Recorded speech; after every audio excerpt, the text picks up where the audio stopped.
A la grabación y arrancamos. Bueno, sean todos y todas bienvenidos nuevamente a esta serie de actividades que desde Demamblat estamos haciendo desde el año pasado con el objetivo de presentar la última publicación del proyecto, el modelo iliberal cubano y su influencia en América Latina. Como lo saben aquellos que nos siguen en esta serie de presentaciones, se trata de una recopilación de artículos, de entrevistas, que fueron incluidos en una selección en el año 2019 a partir de la publicación de la revista Desafíos de la Democracia en América Latina. La obra fue presentada finalmente el año pasado, cuenta con el prólogo del secretario general de la OEA, Luis Almagro, y desde diciembre del año pasado hemos hecho un ciclo de presentaciones con algunas organizaciones de la sociedad civil, algunas universidades de Argentina del resto de la región.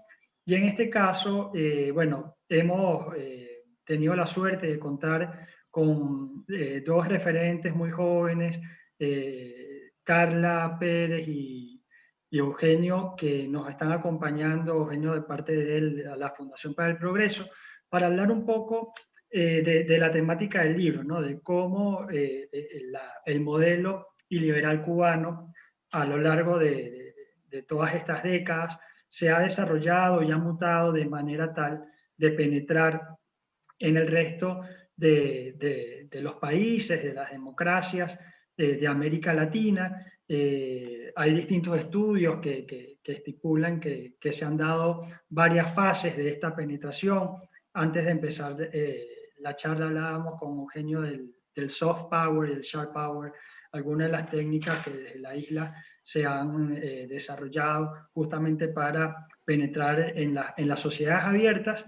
Y en este caso tenemos el testimonio muy actual y muy crudo de Carla Pérez. Voy a pasar a presentarlos directamente. Carla es periodista cubana radicada en Costa Rica.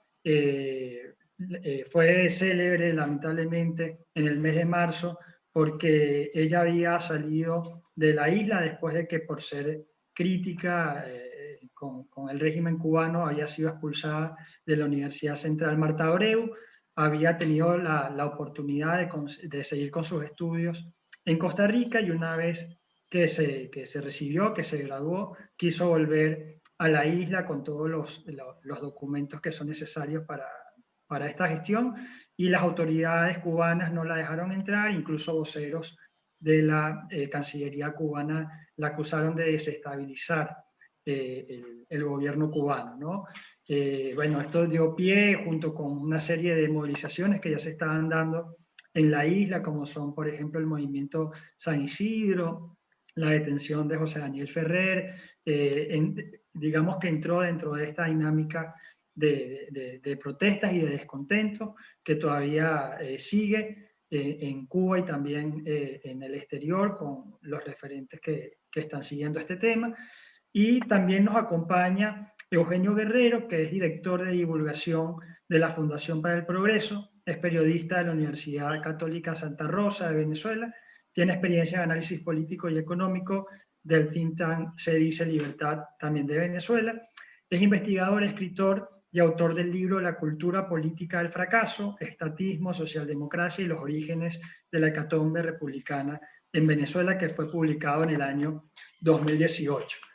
Después de hacer esta presentación voy a decirles que a diferencia de lo que se hace normalmente, que se va de lo más amplio a lo más específico, en este caso nos interesa primero tener el testimonio de Carla y después quizá hablar un poco con Eugenio de cómo este modelo cubano, ¿no? Y liberal y de restricción de libertades ha sido exportado a distintos países de la región, con casos emblemáticos como Nicaragua, Venezuela, pero también con algunos casos que son quizás más sutiles, como por ejemplo Colombia o Chile.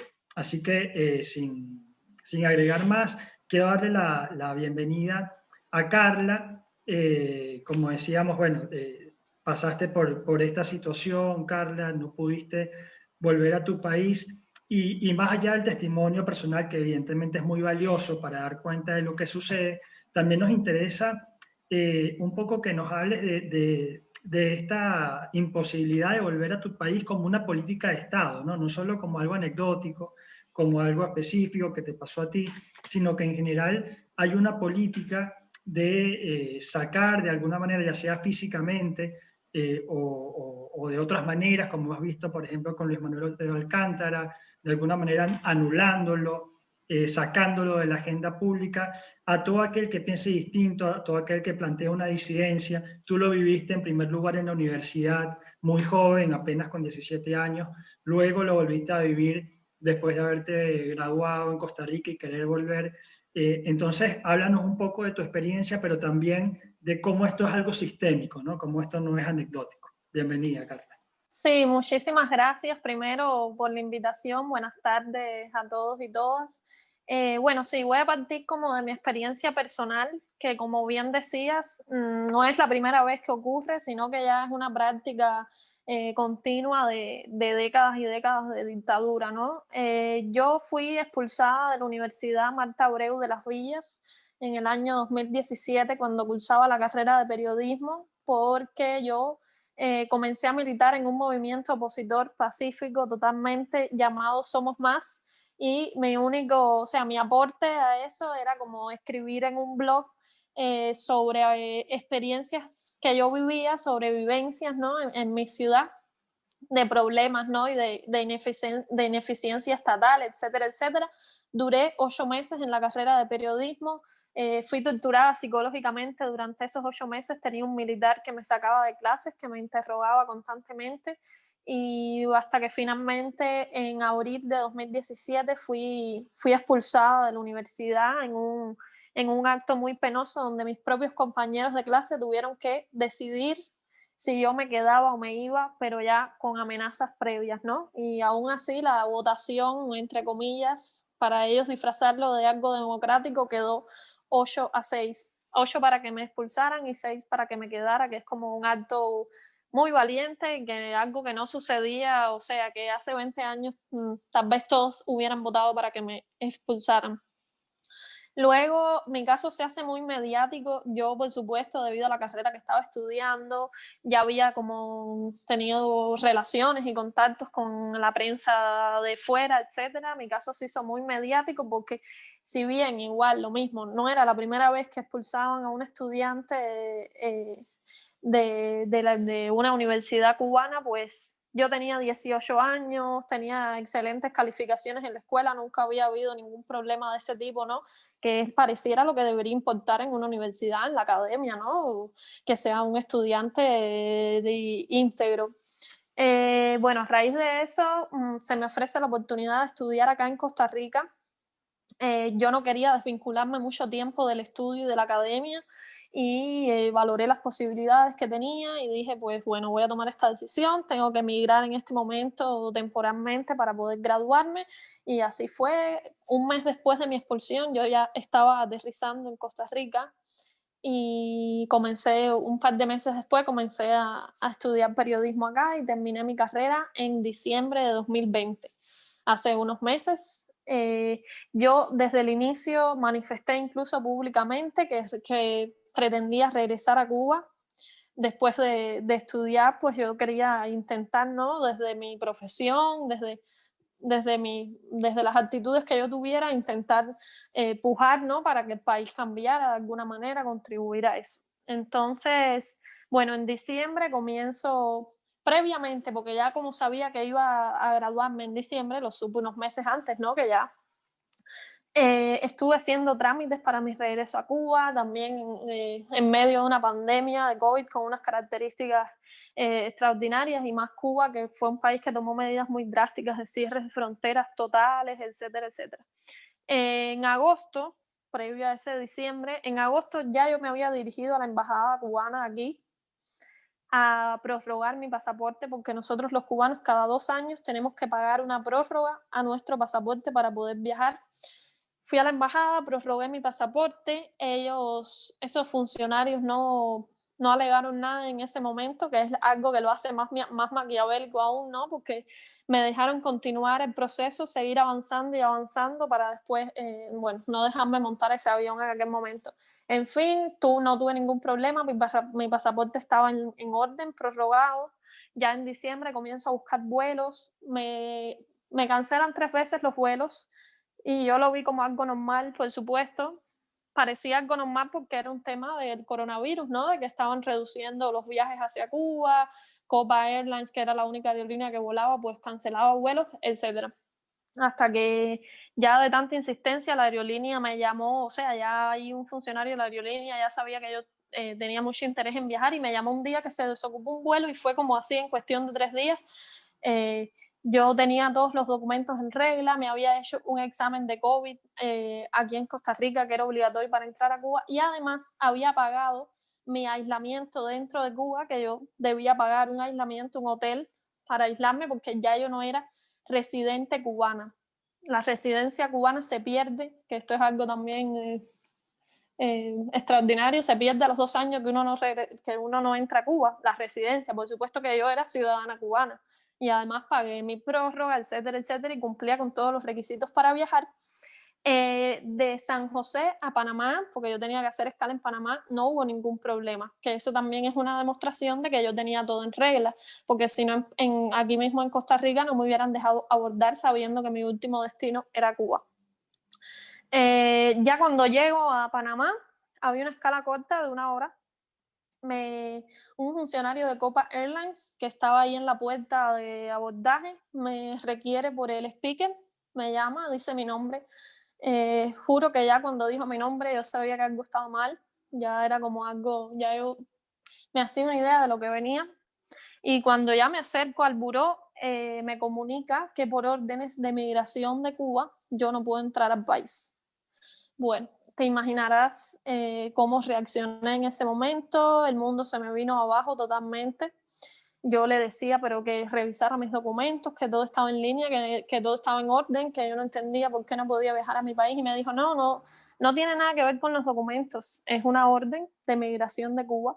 Y ese funcionario de Copa, sin identificar, eh, me puso muy informalmente un audio de WhatsApp de él al oído de ese funcionario sin identificar de Cuba, supuesto funcionario de migración, y yo escucho el audio y lo que dice el audio es, no es nada de prórroga ni nada, es que Carla no puede entrar a Cuba. Carla, además, como súper personal, sin apellidos ni nada, como una orden ya que venía de arriba, como decimos, entonces, bueno, te imaginarás cómo me puse, la situación era, bueno, muy extrema para mí porque hace 4 años no veo a mis padres y era como ese reencuentro más allá de del trabajo que yo realizaría en Cuba, que por supuesto era uno de mis objetivos de seguir trabajando, era un tema también de ya más personal, más emotivo, yo no veo a mi familia hace 4 años.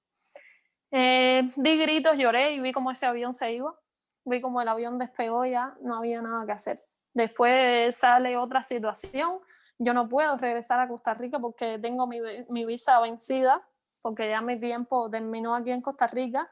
Y tampoco me puedo quedar en Panamá porque los cubanos tenemos que pedir visa a todos lados prácticamente. Entonces yo no podía salir del aeropuerto ni podía bueno, ni ir a mi país de donde soy ciudadana, donde único soy ciudadana, ni tampoco podía regresar a Costa Rica. Bueno, igual, una vez más y súper agradecida, como pasó en 2017 cuando la expulsión de la universidad hubo muchísima repercusión internacional, me llamaron muchísimas organizaciones, medios, me atendieron muy bien en Panamá en el aeropuerto, como se enteraron ya de quién era yo, me fueron a ayudar, etcétera, etcétera, y logramos que yo pudiera abordar un avión de regreso a Costa Rica y solicitar refugio inmediatamente aquí de regreso. Yo estuve 12 horas en el aeropuerto de Panamá y a las 9 de la noche del 18 de marzo pude regresar aquí a Costa Rica y bueno, aquí estoy como solicitante de refugio y bueno,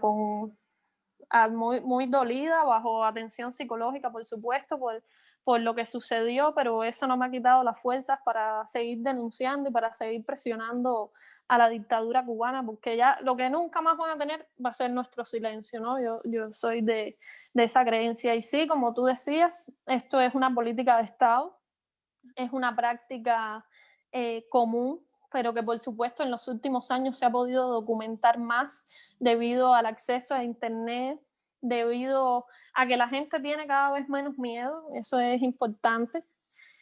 Así recientemente, o como famosos, recuerdo los casos del escritor Amir Valle, que reside en Alemania, tampoco hace años ya no pudo regresar a Cuba. Y también recuerdo el caso recientemente, el año anterior me parece, de una hija de José Daniel Ferrer, que tampoco pudo regresar a Cuba desde Houston. Me parece que iba a abordar un avión para ver a su niña pequeña, que queda en Cuba, tampoco pudo regresar. Entonces esto es una práctica continuada de parte de la dictadura cubana, pero que gracias a la conexión a Internet que hay, gracias a las redes sociales, se ha hecho como más mediático en los últimos años, pero pasa desde hace décadas y somos cientos de casos de esto, de destierro, porque es la palabra que lleva es destierro. Esto no es como muy maquiavélico, como te decía, es un ensañamiento claro, y además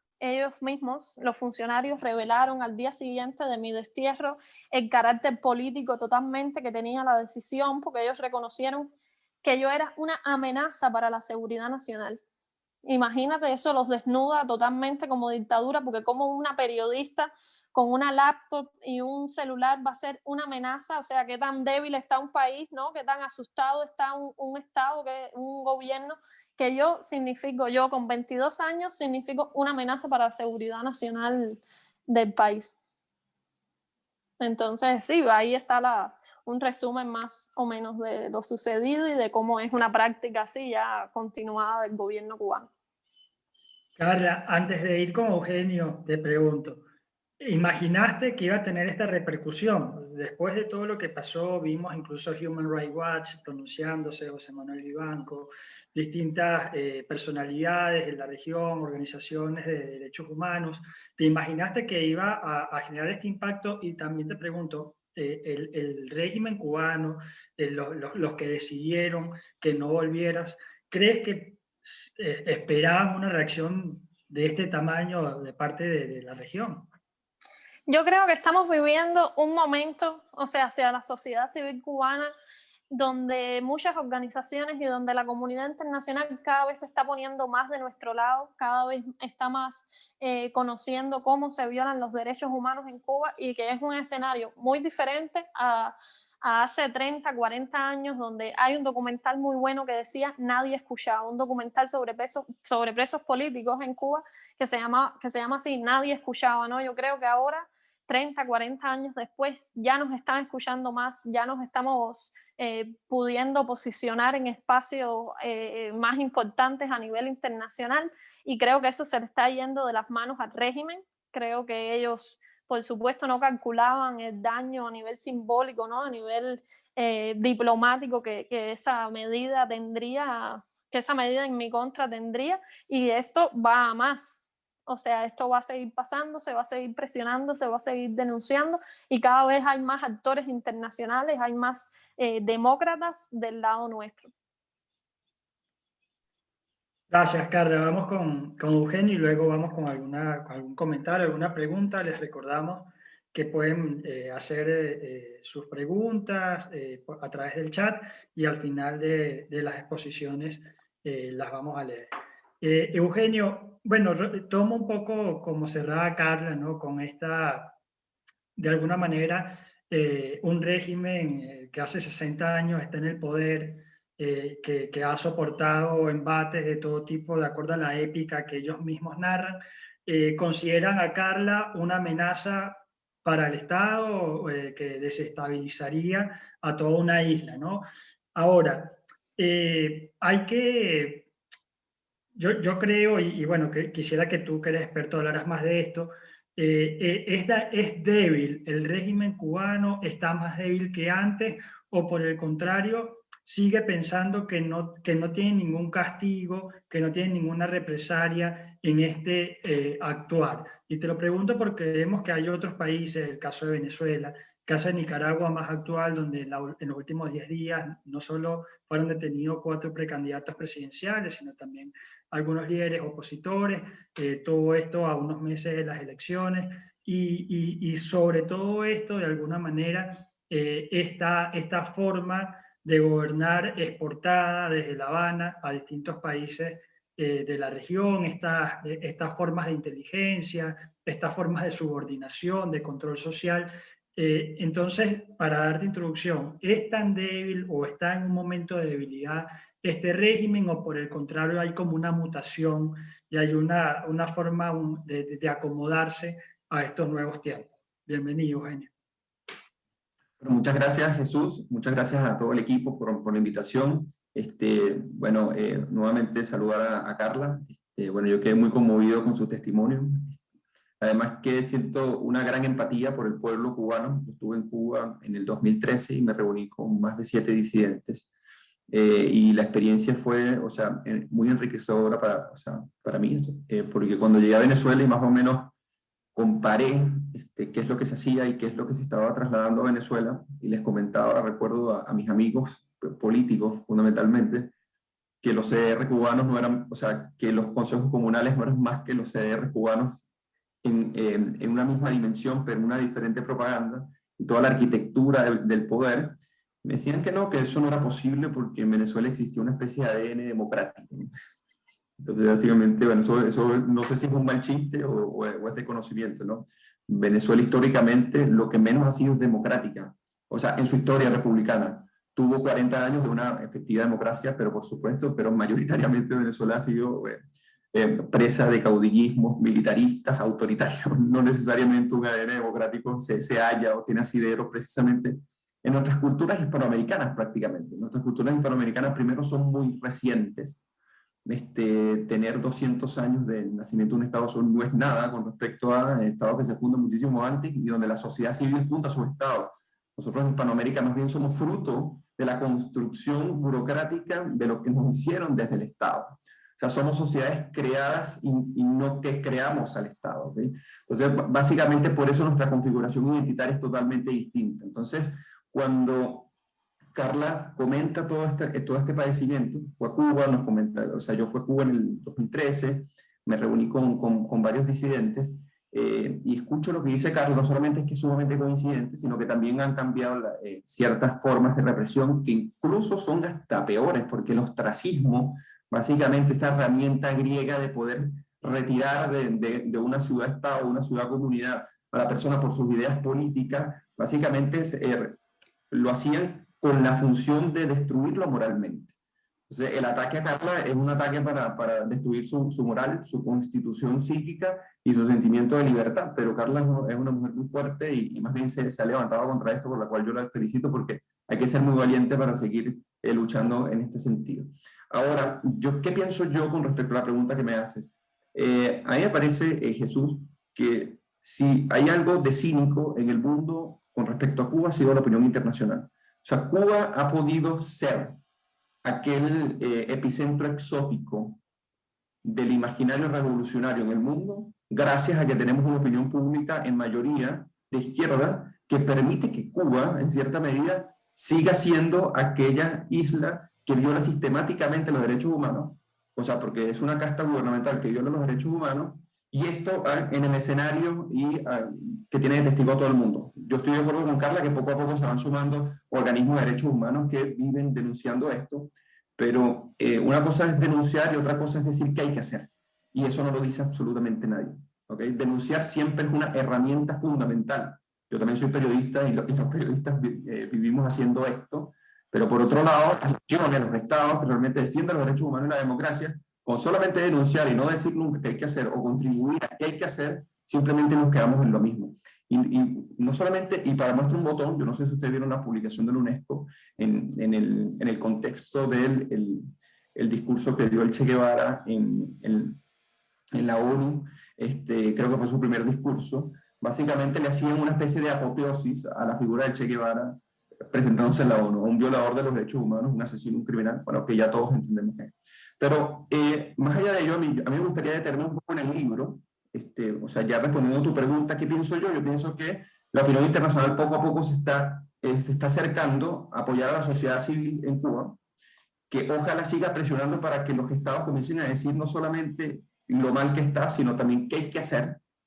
Y por otro lado, que estas denuncias sistemáticas realmente representen para Cuba, y no necesariamente para el pueblo cubano, sanciones reales contra sus funcionarios, porque los funcionarios cubanos están por todos lados en el mundo y entran y salen como perros por su casa. ¿Okay? Entonces, y básicamente contribuyen a desestabilizar países. Eso ocurre en Venezuela, ocurre en España, ocurre en Chile, ocurre en Nicaragua, y como que nada pasa.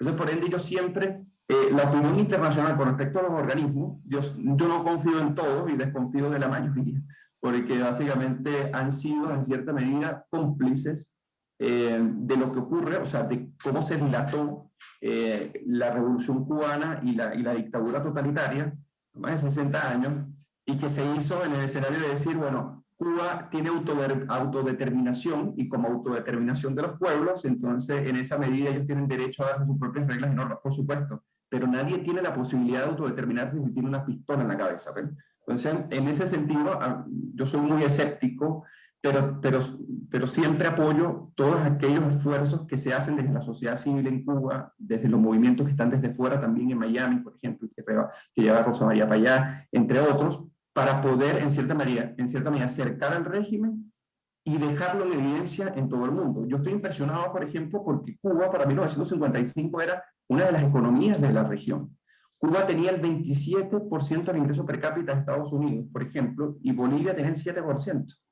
Y no solamente eso, sino que Cuba, en estándar de calidad de vida, era uno de los que estaba mejor posicionado. ¿Okay? Si bien no podemos hablar en cierta medida de la democracia moderna o la democracia liberal, como hoy en día hablamos, porque si bien no existía, era un país que tenía unas condiciones de vida superior incluso y comparables a países como Portugal para ese momento, como Italia para ese momento, en cifras macro y microeconómicas, por ejemplo. Y de repente cuando cae en esta dictadura totalitaria que tiene encima más de 7.000 muertos y más de 1,5 millones de exiliados, básicamente todavía se mantiene, no fuerte, pero en cierta medida todavía posicionada, apoyada por distintos países, partidos políticos, voceros, intelectuales, periodistas, como este mismo centro exótico. Yo creo que la batalla se tiene que recrudecer en cierta medida de los demócratas y liberales contra este régimen opresor y totalitario. Ahora yo me quería detener ahora sí en el libro me pareció muy bueno. No estoy de acuerdo con un par de artículos, no por lo que dicen, porque los artículos son muy interesantes, pero hay algunos que tienen la visión positiva de que en Cuba sí puede haber un socialismo democrático en cierta medida. Hay citas a Rosa Luxemburgo, por ejemplo, en el libro, y bueno, cada quien tiene derecho a pensar como quiera, doctrinariamente, perseguir la doctrina política que quiera, pero yo sí pienso que los socialismos democráticos terminan en cierta manera apoyando, suscribiendo una agenda, no sé si totalitaria, pero sí más autoritaria con respecto a qué hacer con la educación, cómo tienes que educar tus hijos, dónde tienes que comprar, cómo el mercado se tiene que dirigir, cómo se corporativizan las empresas, cómo en cierta medida un Estado tiene que hacerse cargo de ciertos aspectos de tu vida. Y cuando uno lo mira en perspectiva histórica, nunca ha funcionado. Ahora, pero me gusta la mayoría de los artículos porque los artículos te revelan de una manera bastante buena, bastante evidente, con detalles y con evidencia, cómo es que el régimen no solamente ha penetrado en organismos como Claxo, por ejemplo, que se encarga de publicar, es una revista de ciencias sociales muy prestigiosa, en donde la sobrerepresentación de intelectuales y publicaciones cubanas es mayor, pero de aquellas que hacen guiños al régimen, aquellas que hacen un apoyo sistemático al régimen, pero aquellos que se encuentran contra el régimen, solamente los que nos hablan sobre las reformas políticas que hay que hacer, las reformas electorales que hay que hacer y las reformas jurídicas que hay que hacer. Y más cuando son rupturistas, aquellos que te dicen, bueno, específicamente sin libertad, o sea, si no hay estructura realmente, o sea, si no cae el régimen con su estructura comunista, entonces en cierta medida no puede haber, no hay asidero a la libertad. Entonces, yo me voy a detener en varios, estoy buscando el documento con las notas que tomé. Por ejemplo, denme un segundo. Ya, estoy tratando de hallar las notas que tomé. Ok, por ejemplo, cuando uno se va al artículo de José Raúl Gallegos Ramos sobre los medios de comunicación, me impresiona muchísimo porque al final Y cuando lo comparamos, en este caso, con Venezuela, por ejemplo, que es otro país donde sistemáticamente se ha adoptado el modelo cubano, básicamente los medios de comunicación no solamente es que están presos, sino son una maquinaria propagandística real. Pero lo interesante de este artículo no solamente es decir, bueno, se encargan de decir lo bueno que hace el régimen, no, sino que hacerlo inteligentemente es publicar noticias que estén pasando realmente, pero obviar lo que en la realidad cruenta está pasando realmente. O sea, y para eso coloco un buen ejemplo que por lo menos personas que estaban padeciendo debido a las malas o a la muy tétrica infraestructura en salud, por ejemplo, por un lado no negaban ese hecho, pero más bien daban preponderancia a otros hechos. Entonces, este tema de poder tomar los medios de comunicación y venderte como periodismo serio y en cierta medida hacer propaganda indirecta al régimen o obviar lo que realmente está ocurriendo en Cuba, ocurre en ese sentido, ha ocurrido con el COVID-19 y ha ocurrido desde las damas de blanco hasta los principales movimientos y con respecto a las torturas que le han hecho a los principales disidentes en Cuba, hasta uno que incluso le inocularon el virus del SIDA, se encuentra en Suiza en este momento, uno de sus principales disidentes. Entonces, yo lo que trato de ver acá, por lo menos en este artículo, y también en los artículos de Eugenio Martínez, en los artículos de Eugenio Martínez lo que hacen es describir, que se los recomiendo muy bien, la relación que existe entre el modelo cubano y cómo se llevó a Venezuela en cierta medida, ¿no? Pero también describe en cierta medida cuál es la estrategia de penetrar bajo de lo que llama Jessica Ludwig y Walker el poder incisivo, que es una forma de soft power, ¿no?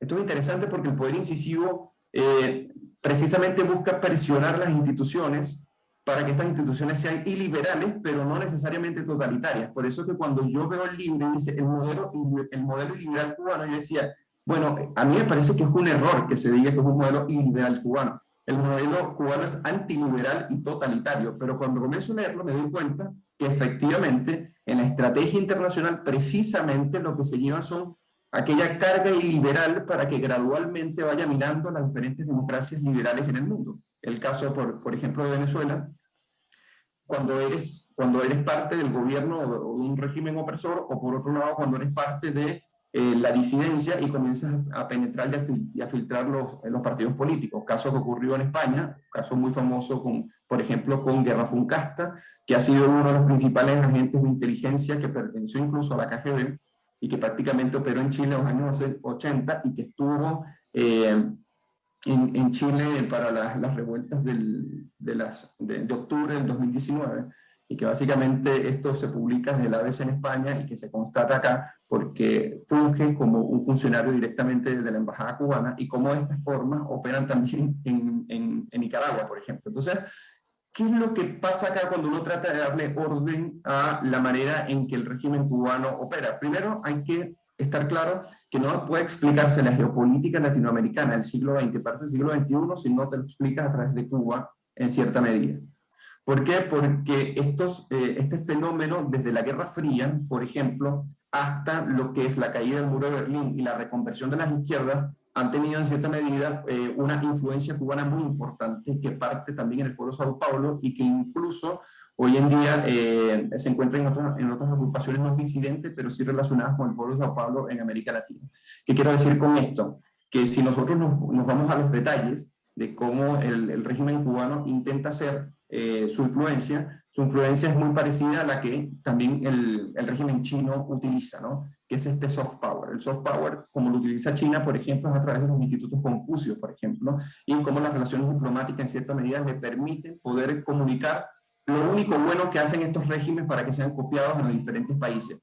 Y esto permite, por ejemplo, que en Chile, en el país que me encuentro actualmente, hayan voceros apologistas sistemáticos no solamente del régimen chino, que dicen, bueno, ellos tienen su forma de democracia, sino también del régimen cubano. Y para eso hay hasta senadores. Por ejemplo, tenemos a Héctor Navarro, tenemos a Carmen Kertz, por ejemplo, pero también hay diputadas que son muy jóvenes, como Camila Vallejo o como Carol Cariola, que ellos son apologistas de un régimen cubano. Entonces, básicamente esta operación que se hace de los partidos comunistas es para limpiarle la cara a un régimen que no termina de caer porque todavía tiene aceptación internacional por parte de partidos disidentes. Lo mismo que ocurre en España con Podemos, por ejemplo, o como ocurre en Venezuela, no solamente con los partidos oficialistas, sino con parte también de los partidos opositores, que ven en la lucha o en la causa cubana algo digno de la autodeterminación de los pueblos o sacar al neoliberalismo norteamericano de Cuba a lo que todavía siguen llamando embargo, o sea, a lo que todavía siguen llamando bloqueo y no embargo, por ejemplo.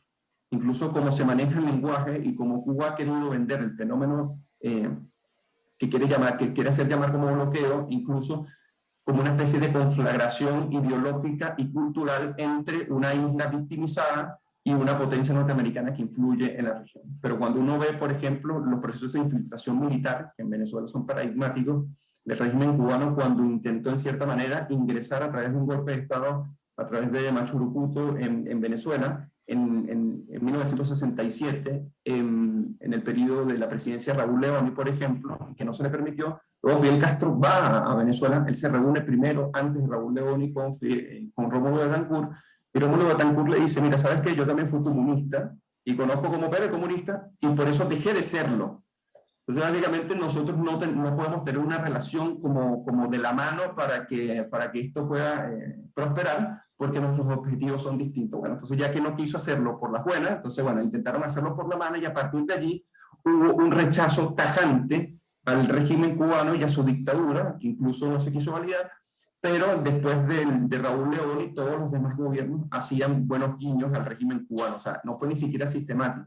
Pero a partir de allí comenzaron a infiltrar las Fuerzas Armadas de Venezuela, a partir de los años 60. Y este ejemplo, o este ejemplo que le estoy dando, terminó dando fruto en el largo plazo, pero lo fundamental es que, y lo dice en el libro, por ejemplo, que normalmente la geopolítica de Latinoamérica y del mundo no sabe cómo pensarlo en términos de partidos leninistas. ¿Okay? Los partidos leninistas que se estructuran con un presidente, secretario general, secretario de organización, estructuras verticales, que van luego a ser partidos de masas, y que a partir de ahí también elaboras toda la configuración de tu política exterior. La mayoría de las naciones no lo piensan en esos términos porque están acostumbrados a las relaciones normalmente entre democracias liberales o democracias con autoritarismos competitivos, o democracias donde tienen realmente poderes incisivos de influencia de otros países autoritarios, y que en cierta medida no son países libres propiamente dicho, o son medianamente libres, así más o menos lo cataloga Freedom House, pero que en cierta medida puedes establecer un criterio de igualdad en relaciones internacionales, pero no está ni siquiera acostumbrado a pensarse de esa manera, y eso es algo que a mí me parece que el libro también trata de una buena manera y con unos buenos datos. Para ir finalizando esta opinión que estoy dando sobre el libro y sobre la manera en que opera el régimen cubano y su modelo liberal, es que básicamente lo de iliberal significa que carece de los fundamentos del liberalismo en la democracia, no del liberalismo en general, ¿no? Porque normalmente cuando uno habla de una democracia liberal, lo que habla es de un conjunto de instituciones que no solamente permiten la alternabilidad pacífica en el poder, sino que pase y que ocurra justamente lo contrario a lo que le pasó a Carla, por ejemplo, que después de haberte expresado, tú no sufras consecuencias por ello. Y lo que le pasó a Carla precisamente es que después de haberse expresado sufrió consecuencias precisamente porque esas formas iliberales y antiliberales de gestionar las repúblicas para hacerlas maquillar con democracia es lo que ha ido dominándonos en diferentes partes del mundo. Incluso cuando uno ve el Democracy Index, por ejemplo, el Pew Research Center en el último informe, pero también el de Freedom House en el 2021, uno se da cuenta que, por ejemplo, hay una debacle de la democracia liberal en el mundo de 15 años consecutivos. No hay ni siquiera un año en el cual los reveses se hayan detenido, sino que ha sido consecutiva. Y básicamente es porque el iliberalismo de las democracias, y más en tiempos de pandemia, que según la revista Economics, por ejemplo, no había avanzado el papel del Estado en la vida de los individuos, tanto desde la Segunda Guerra Mundial. Básicamente es donde los fenómenos autoritarios, los regímenes autoritarios, populistas, que inciden a través de su diplomacia y a través de este soft power dentro de la democracia, han comenzado a hacer efecto. Basta con leer el Democracy Index o el Freedom House para poderlo ver. Y en este sentido, el modelo liberal cubano ha sido sumamente exitoso porque sabe que las naciones que tienen cierta cultura política democrática es difícil que sean totalitarias o dictaduras, pero sí cómo pueden jugar a favor de la manutención, a favor de que se mantenga la estabilidad del régimen cubano. Entonces ellos han sabido jugar no solamente en clave bueno, si no estás conmigo exactamente de la misma manera como lo llamamos en Cuba, entonces no nos aliamos, sino que por el contrario, así no estés conmigo, porque no puedes llevarlo de la misma manera que lo llevas en Cuba, pero me beneficias de alguna manera, tanto diplomáticamente, tanto económicamente, entonces vamos a podernos entender. Y a través de allí se configura o se realiza la geopolítica y tenemos por lo menos los casos que los países que apoya a Venezuela en el Petrocaribe, que ha logrado incluso apoyar el 42% de las necesidades energéticas de Petrocaribe a través del recurso petrolero venezolano, ha logrado que resoluciones en la OEA y en la ONU sean siempre tendientes a beneficiar a Venezuela para no reconocer las violaciones de los derechos humanos o a Cuba en el contexto geopolítico.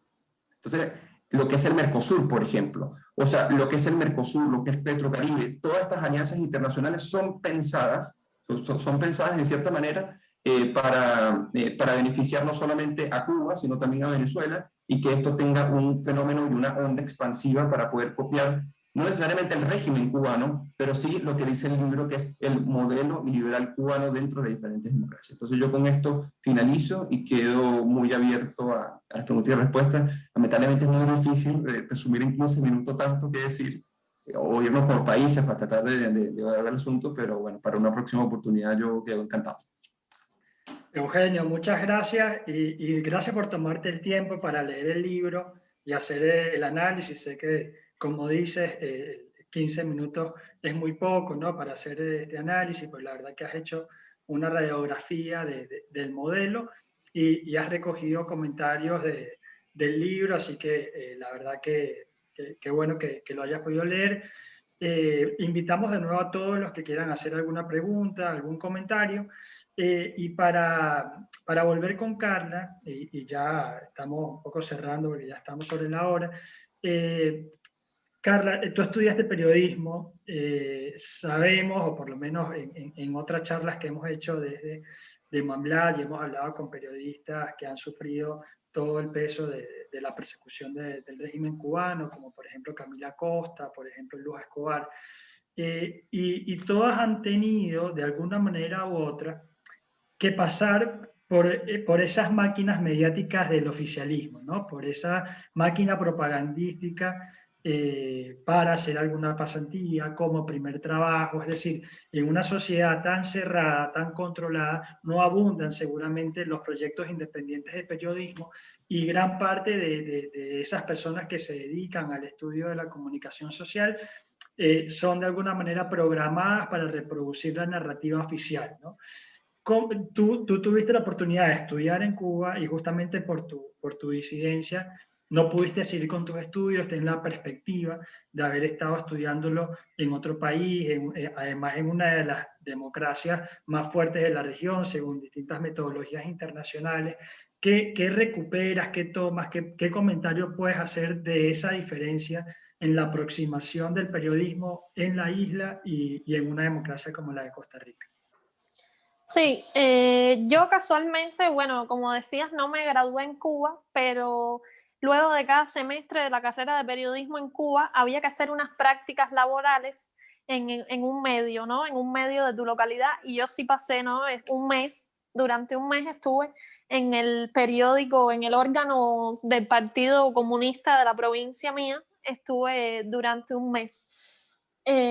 Con una persona encargada de seguir mis pasos completamente, que revisaba, ¿no?, que fungía como una especie de filtro para ver los textos que yo escribía, etcétera, etcétera. Pero bueno, en ese momento había cierto auge, ¿no?, del sector privado en Cuba, y me fui por ahí, como quise centrarme en ese mes en algunas cosas que podían hacerse dentro del oficialismo, porque yo hacer una nota sobre una reunión del partido, eso no existía, además de que ya ellos sabían quién era yo, ¿no?, cuando yo llegué al periódico. Bueno, el cambio con respecto a Costa Rica, por supuesto que es abismal. Yo me di cuenta de qué era la libertad desde el primer día que llegué aquí, que pude entrar con mi gafete de prensa, porque ya me tenían listo.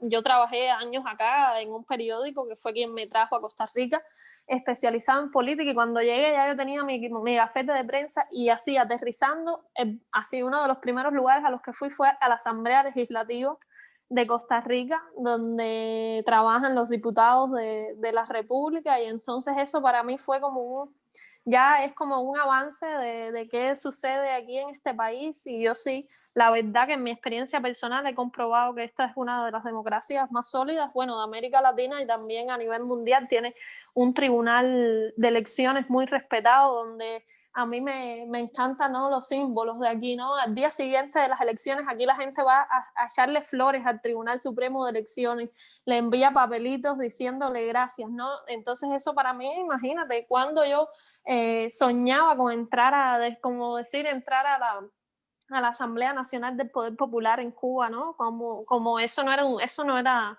permitido para nosotros, no, ni siquiera como aspirar a eso, no existía, a no ser que tú estuvieras como muy cercano y muy relacionado con el poder, y en diferentes cosas. Estuve 4 años aquí trabajando en un medio de Costa Rica y de política. Viví una elección nacional, tuve la gran oportunidad, la dicha de cubrir una elección nacional aquí en Costa Rica, de entrevistar a los candidatos, de que ellos y los políticos se deben a su gente, al pueblo, a la gente que paga impuestos, y también se ven con la obligación de rendir cuentas ante los periodistas, que somos los que llevamos, ¿no?, la información a las demás personas. Entonces para mí eso fue un cambio radical totalmente, y un poco, ¿no?, como uno siempre sueña que cuándo eso sucederá en Cuba, ¿no? Cuándo podemos ver eso en Cuba. Y bueno, esa era un poco como la idea, ¿no? La idea del regreso a Cuba era contar esas pequeñas Cuba que estaban quedando fuera del discurso oficial, ¿no? Esa era mi idea desde que comencé a estudiar periodismo, ¿no? Todas esas Cubas que se estaban quedando fuera del discurso oficial, y que eran muchísimas, y que habían muchísimos problemas, y a mucha gente a quien dar voz, bueno, ¿cómo podía eso incluirse en otros espacios y hacerlo llegar a las personas? Bueno, eso ya está pasando, por supuesto. En Cuba hay un auge de medios independientes que resisten a pesar de la censura, a pesar de la criminalización del trabajo periodístico. Y yo ahí sí quiero como pronunciarme, ¿no?, en los últimos meses, que sabemos que ha sido un panorama súper complicado de represión en Cuba. Ya se habla de una vuelta, ¿no?, a la primavera negra, a la llamada primavera negra de inicios de los 2000. No vivíamos un episodio represivo tan fuerte como en ese momento, pues lo estamos viviendo ahora. Represión que se combina con un hastío generalizado de la población, porque hay una escasez y hay una crisis económica profunda que se ha agudizado con el coronavirus, pero que viene desde 2019. Entonces quería, ¿no?, como pronunciarme por los presos políticos. Hay 150 presos políticos en Cuba, según el último corte de mayo de la ONG Prisoners Defenders. Mayo ha sido un mes fatal, con 14 nuevos presos políticos, y entre ellos hay alguien que admiro mucho, que respeto mucho, que es mi colega de ADN Cuba, de la revista donde trabajo. Se llama Esteban Rodríguez, que se encuentra preso desde el pasado 30 de abril, que fue trasladado hace 2 días a una prisión de máxima seguridad y está atado de manos y pies, encadenado de manos y pies las 24 horas. Y eso es lo que le sucede a un periodista en Cuba, ¿no? Por reportear, por salir a la calle, o sea, o por manifestarse pacíficamente. Pues mira, estas son las consecuencias que puede tener, y el gobierno cubano está mandando ese mensaje, pero cada vez son más personas que salen a la calle. Si toman presos a uno, pues ya hay un relevo, ya alguien más va a salir por esas personas, y esto no para, ¿no? Y hay que seguir denunciando nosotros desde donde estamos, desde afuera, y hay que seguir buscando apoyos internacionales, y bueno, ojalá esto tenga un desenlace feliz para el pueblo cubano pronto.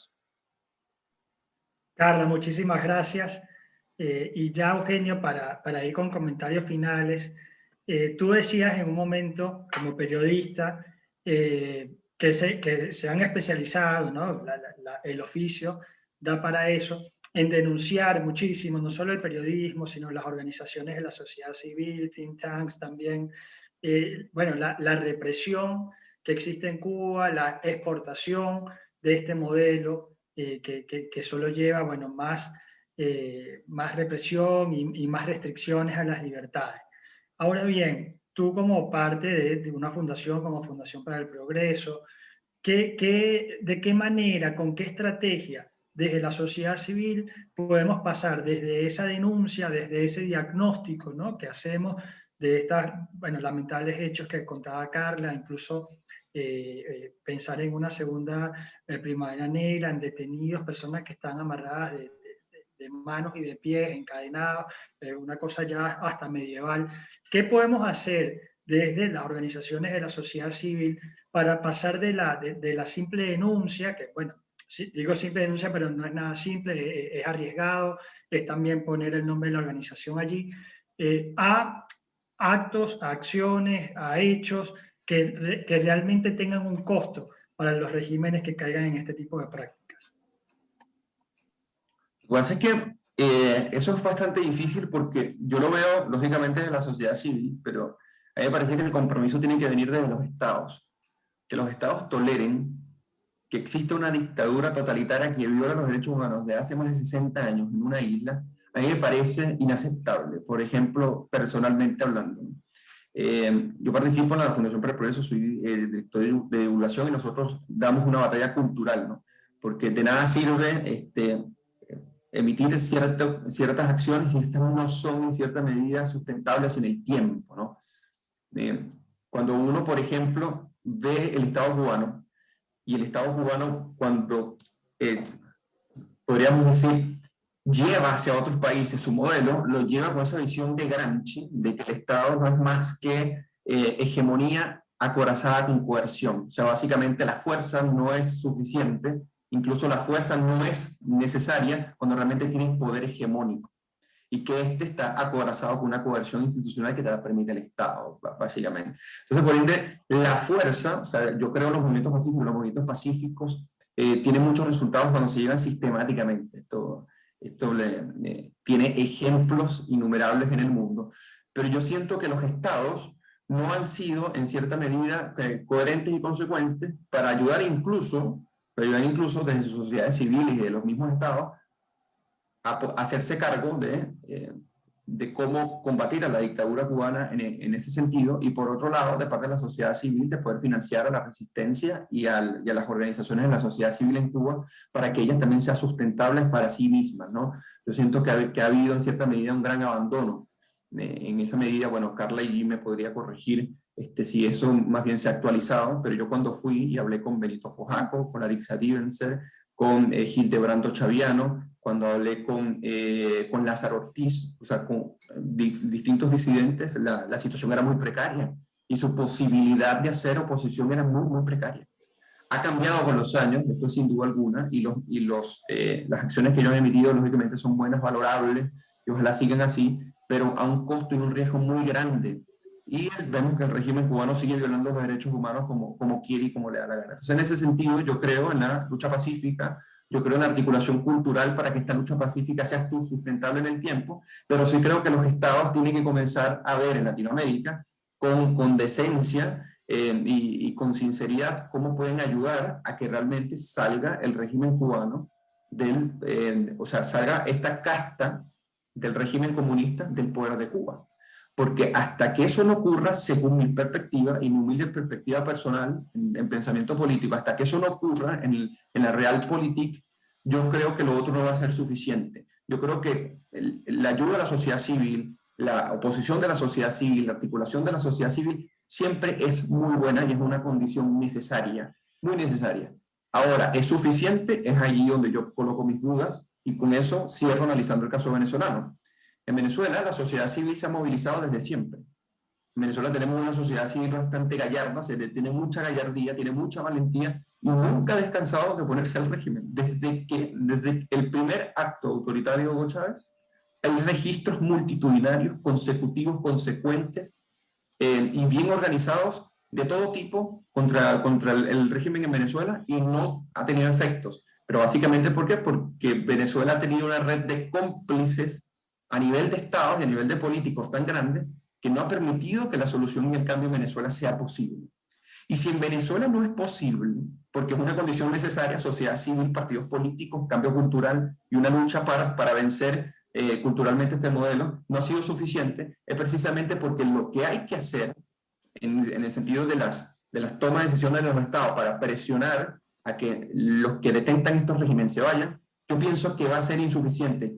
Y más en Cuba, en donde nace, podríamos decir, la casta que asesora, que dirige, que articula estratégicamente todo un modelo iliberal que se exporta a los otros países. Entonces, es condición necesaria, pero no es suficiente. Y las decisiones que se tienen que tomar con base en ellos es a través de cómo los estados pueden presionar de manera significativa para sacar a estos delincuentes totalitarios de los Castro, o sea, y su legado, porque básicamente es su legado del régimen de Cuba. Entonces, esa sería mi opinión lo más sincera y lo más abierta posible, porque cada vez que yo me entero de la violación a los derechos humanos en Cuba, yo me compadezco mucho porque es lo mismo que vivimos en Venezuela. Entonces, es imposible no tener una sensibilidad con ellos, pues no solamente es que lo sufrimos nosotros, cualquier persona que sufra esclavitud prácticamente por culpa de un régimen totalitario, tiene que tener en cierta medida el apoyo moral, económico y sustancial de todas partes del mundo libre, si queremos llamarlo así realmente. Pero no podemos seguir soportando que una casta política siga oprimiendo a todo un pueblo y que las democracias en la región no hagan absolutamente nada para que eso sea al contrario. Eugenio, muchísimas gracias, Carla. Estamos sobre la hora, pero bueno, quiero agradecerles por el tiempo. Sabemos que ahora estamos de Zoom en Zoom y la verdad que dar una hora para una charla es muchísimo. Gracias a todos los que nos acompañaron.